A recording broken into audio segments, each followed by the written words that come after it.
Merci, ben oui, c'est moi qui perturbe un peu l'ordre du jour du congrès. Hein. Je m'en excuse auprès de vous, mais vous avez vu, en ce moment, on attrape une nouvelle maladie, ça s'appelle la réunionite. Donc on a plein de réunions avec le gouvernement, des contacts, etc. Donc je dois retourner sur Paris demain pour quelques contacts. Donc c'est pour ça qu'on a un peu perturbé l'ordre du jour du congrès. Chers camarades, comme tous ceux qui sont intervenus l'ont souligné, ce congrès revêt une dimension particulière avec le départ de Jo qui n'a pas demandé le renouvellement de son mandat. Oh, il part pas en retraite, hein, faut pas déconner quand même. Il abandonne un mandat qui est celui de secrétaire général de l'Union départementale de la Haute-Garonne. Je sais qu'il a dit aussi, mais une fois que je serai plus secrétaire général de l'UD, je ne souhaite plus non plus être membre de la commission exécutive confédérale. Il m'a déjà donné sa lettre de démission de la commission exécutive confédérale. Bon, il y en a encore une la semaine prochaine, et en plus c'est lui qui va la présider, donc voilà. Mais non, ce que je voulais dire, moi, par rapport à tout ce que les camarades t'ont dit, c'est à la fois te remercier au nom du bureau confédéral, Jo, pour tout ton militantisme, à la fois à EDF d'abord, EDF-GDF d'abord, ensuite à l'Union départementale pour les 17 années, ça passe vite, hein, 17 ans, hein, 17 années en tant que secrétaire général de l'Union départementale, des mandats de membres de la commission exécutive confédérale. Des fois, on n'a pas été d'accord tous les deux, mais on s'est toujours respecté. C'est toujours respecté, on a toujours dit, on ne s'est jamais engueulé. Jamais engueulé. On a toujours discuté, et ça fait des années qu'on est toujours d'accord en plus. Donc voilà. Hein, et que, comme on le disait tout à l'heure aux journalistes, ils nous disent, vous venez souvent dans le département. Ben oui, je suis venu quelques fois. Ça fait partie des départements où pour un congrès de l'Union départementale, ou pour un 1er mai, ou pour un meeting, ou pour l'Assemblée générale des camarades d'Airbus, où je suis venu plusieurs fois, et c'est toujours avec plaisir. Et j'essaie d'expliquer aux journalistes, vous prenez une carte de France, vous regardez là à gauche, là où il y a les curés, là. Ben là, c'est plutôt CFDT. Puis là, dans le sud, où c'est plutôt radical, laïque, etc., eh ben c'est plutôt FO. Voilà, c'est aussi ça, une originalité, hein.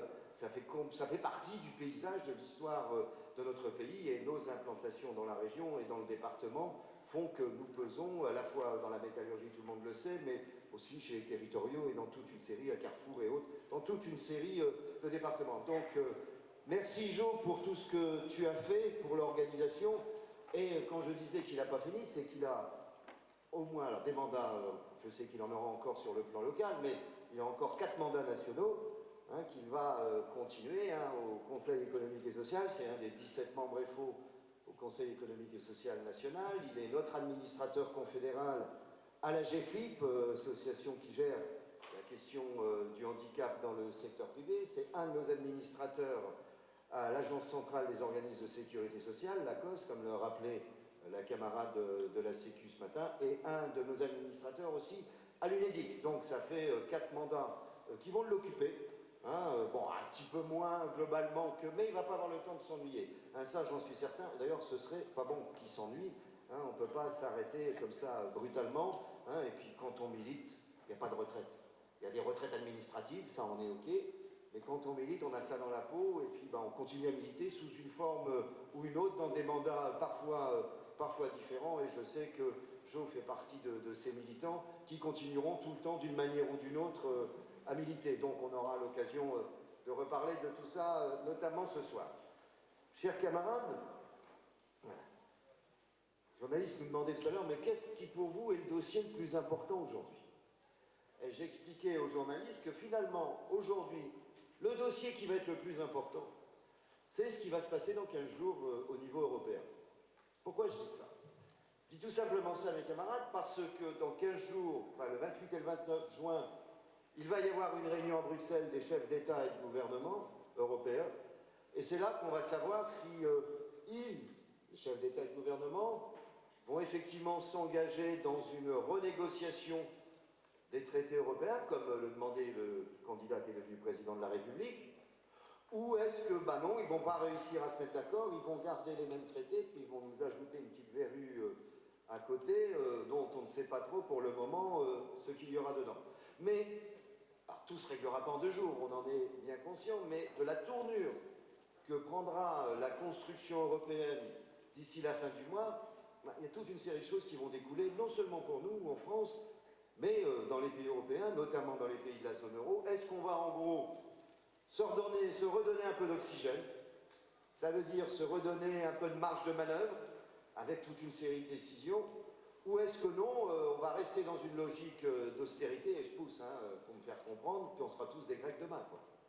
C'est un peu ça qui est en jeu dans les semaines à venir. Ça vaut pour nous comme ça vaut pour les autres pays européens. Donc c'est un des éléments clés, c'est pas nous qui décidons, ce sont les gouvernements bien entendu, mais c'est un des éléments clés, non seulement des 3 semaines à venir, mais de ce qui se passera cet été et après l'été au niveau non seulement national, mais européen et international. Je dis souvent en ce moment que cette crise que nous traversons, la France, l'Europe, le monde, vous voyez même qu'en Chine, il y a y compris des problèmes économiques aujourd'hui, pour ne prendre que ce pays, il y a aussi bien entendu des problèmes sociaux, c'est évident, mais cette crise, elle date de 2007, donc elle n'est pas d'aujourd'hui, et elle est toujours là. Non seulement elle est toujours là, mais peut-être qu'on n'a pas vu le pire, puisque rien de fondamental n'a été réglé. Par rapport à une crise qui a éclaté, je le dis, on le redit depuis 5 ans, c'est une crise profonde, c'est une crise du système capitaliste. Et je dis toujours, moi, c'est pas la fin du capitalisme pour autant, il a traversé d'autres crises, mais si l'on veut que ça reparte bien, il y a toute une série de décisions à prendre au niveau international, au niveau européen, et pour le moment, ces décisions ne sont pas prises. C'est pas que les chefs d'État et de gouvernement ils ne comprennent pas, c'est qu'ils n'arrivent pas à se mettre d'accord, d'une manière ou d'une autre, que les nationalismes, ici ou là, l'emportent. Si vous regardez au niveau international, alors, ils viennent de se réunir, les 20, le G20, comme on dit, les 20 pays les plus importants, ils viennent de se réunir au Mexique.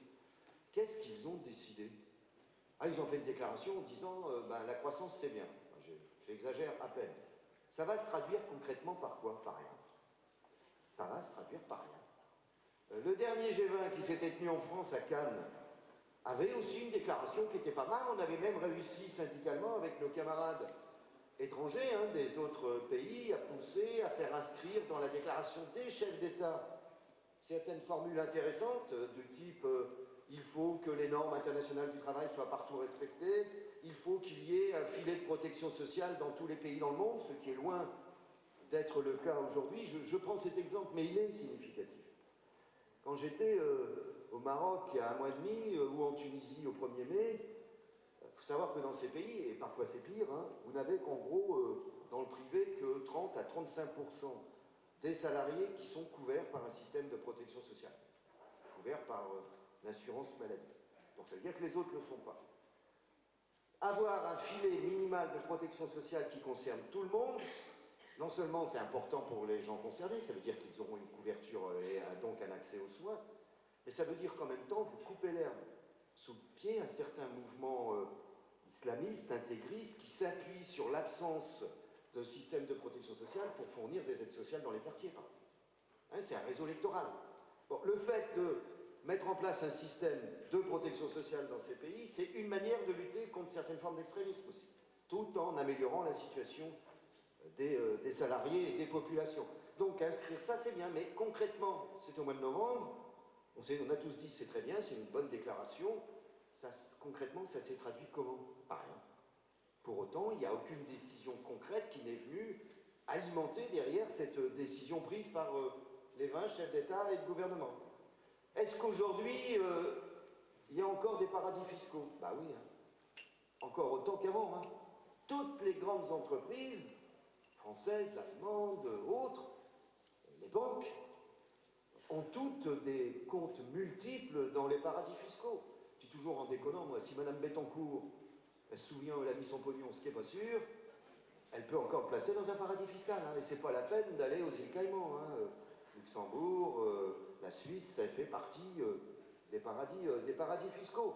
Ce sont des centaines de milliards d'euros ou de dollars qui échappent à l'impôt dans le monde chaque année. Alors qu'on a des besoins ici ou là en service public dans tous les pays, des centaines de millions de dollars ou d'euros qui échappent à l'impôt à travers les placements dans les paradis fiscaux. Bah ça, de temps en temps, l'ancien président, ça y est, on les a supprimés, rappelez-vous. Bah, tu parles. On a supprimé le nom parfois, mais on a gardé l'outil, puis même le nom encore existe, et il y en a toujours autant qu'avant, et si on prend que les banques françaises, mais on peut prendre les autres, c'est pareil, elles ont toujours autant de comptes dans les paradis fiscaux avant, c'est des centaines de comptes. Les plus grandes banques françaises ont des centaines de comptes dans les paradis fiscaux où elles échappent d'une manière ou d'une autre à l'impôt, donc c'est pas réglé. Est-ce qu'on a réglé le problème monétaire? Non. Il faudra bien qu'à un moment donné, ce ne soit plus le dollar qui soit la monnaie de référence pour tous les échanges internationaux. Il y a eu une conférence après la dernière guerre mondiale à Bretton Woods, il refaudrait, on l'a déjà dit publiquement, il refaudrait faire une conférence de ce type au niveau international. Et dire par exemple que la monnaie de référence aujourd'hui pour les échanges commerciaux internationaux, ben, c'est un panier de monnaie avec le dollar, le yen, l'euro et d'autres. Voilà, ça, on y viendra, j'en suis sûr. Sauf que pour le moment, on est toujours avec le dollar. Et pourquoi voulez-vous que le dollar et les États-Unis, qui ont le dollar, qui peuvent faire tourner la planche à billets, ils acceptent de bon gré de renoncer à ça? Donc il faudra les contraindre d'une manière ou d'une autre par pression. Ça viendra, mais on n'en est pas là encore aujourd'hui. Si l'on regarde au niveau européen, et sans rentrer dans le détail, mes chers camarades, on est européens, et ça, il n'y a aucune ambiguïté là-dessus. Mais on est, c'est vrai, critique depuis une bonne vingtaine d'années sur la manière dont les choses se font. Là encore, je pourrais multiplier les exemples. Mais, regardez, on a une liberté totale de circulation des marchandises en Europe. On a une liberté totale de circulation des capitaux. Mais on n'a pas de liberté totale de circulation des travailleurs. Puisqu'il y a encore une directive qui s'appelle une directive détachement. Qui fait que quand vous avez un travailleur d'un pays européen qui va travailler temporairement, mais ça peut durer jusqu'à 24 mois, dans un autre pays européen,